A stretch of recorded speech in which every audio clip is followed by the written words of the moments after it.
एक सरसब्ज और खामोश सा गांव था, जहां मिट्टी की बनी छोटी छोटी झोंपड़ियां कुदरत की सादगी की गवाह थीं। घरों के बाहर मुर्गियां दाना चुगती थीं, बकरियां खामोशी से बंधी बैठी होतीं और हर तरफ एक सादा सी खुशबू फैली रहती थी। ऊंचे दरख्त गांव की शान थे, जिनकी शाखों पर परिंदे हर सुबह अल्लाह की तस्बीह करते नजर आते। सूरज की नरम रोशनी जब मिट्टी के घरों पर पड़ती तो ऐसा लगता जैसे गांव मुस्कुरा रहा हो। इसी सादा और पाकीज़ा गांव में एक नन्ही सी बच्ची रहती थी, जिसका नाम था आयशा। आयशा उम्र में तो सिर्फ 10 साल की थी, मगर उसका दिल ईमान की रोशनी से भरा हुआ था। वो हमेशा सर पर दुपट्टा रखती, लंबी फ्रॉक पहनती और वक्त पर नमाज अदा करती। आयशा जानती थी, जो वक्त पर अल्लाह के सामने बैठ जाए वो कभी खाली नहीं लौटता और सुकून लेकर वापस जाता है। एक दिन इस गांव में एक नई लड़की आई, जिसका नाम था ज़ैनब। जल्द ही आयशा और ज़ैनब की दोस्ती हो गई। ज़ैनब खेल कूद की शौकीन थी और जिंदगी को बस हंसी मजाक समझती थी। कभी झूला, कभी दौड़, कभी हंसी, कभी बातें। उनका दिन खेल में गुजर जाता। खेल उनके लिए खुशी था, मगर आयशा के दिल में नमाज की जगह हमेशा अलग थी, क्योंकि आयशा जानती थी सुकून नमाज में है। नमाज का वक्त हो गया है, तुम नमाज पढ़ लो, जल्दी आना, हम बाद में फिर खेलेंगे। अल्लाह को याद कर लें, फिर खेल और भी अच्छा लगेगा। जैसे तुम्हारी वर्जी। गांव के करीब एक जंगल था, जिसका नाम सुनते ही लोग डर जाया करते थे। रात के वक्त वहाँ काले बादल छा जाते और अजीब सी आवाजें सुनाई देती।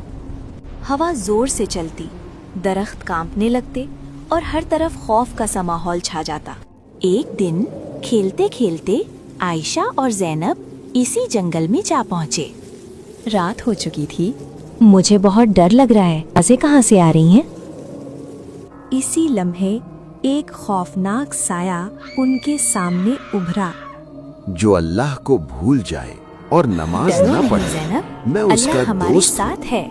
उनका हाथ थामना डर के अंधेरे में यकीन की रोशनी बन गया। अल्लाह हमारे साथ है।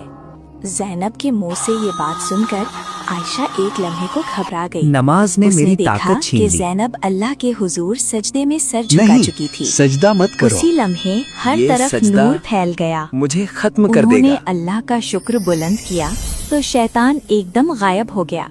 शैतान के गायब होते ही आसमान साफ हो गया और सूरज की नर्म रोशनी हर तरफ फैलने लगी।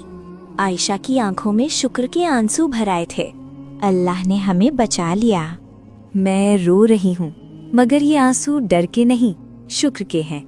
अब मुझे नमाज की ताकत समझ आ गई है। बस अल्लाह पर भरोसा रखो, मैं इसे कभी नहीं छोड़ूंगी। ज़ैनब ने आयशा का हाथ मजबूती से थामा और वापसी की राह ली।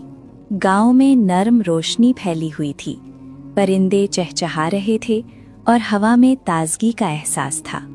ज़ैनब ने पहली बार आयशा के साथ नमाज अदा की। ज़ैनब की आंखों में नदामत और सुकून के आंसू एक साथ बहने लगे थे। उसने दिल में पुख्ता नियत कर ली कि नमाज हमेशा उसके लिए सबसे अहम रहेगी। और इस लम्हे से ज़ैनब के दिल में अल्लाह की मोहब्बत और ईमान की रोशनी हमेशा रोशन रही। दोनों गांव में खुशी खुशी घूम रही थीं। हर तरफ रोशनी और परिंदों की चहचहाहट थी और दिलों में सुकून और इत्मीनान का एहसास था। उन्होंने सुकून से आसमान की तरफ देखा, दिल में शुक्र और सुकून लिए हुए। ये कहानी हमें ये सबक देती है, जो दिल से अल्लाह को याद रखता है, अल्लाह खुद उसके हर कदम की हिफाजत करता है। बस हमें दिल से अल्लाह पर भरोसा करना चाहिए।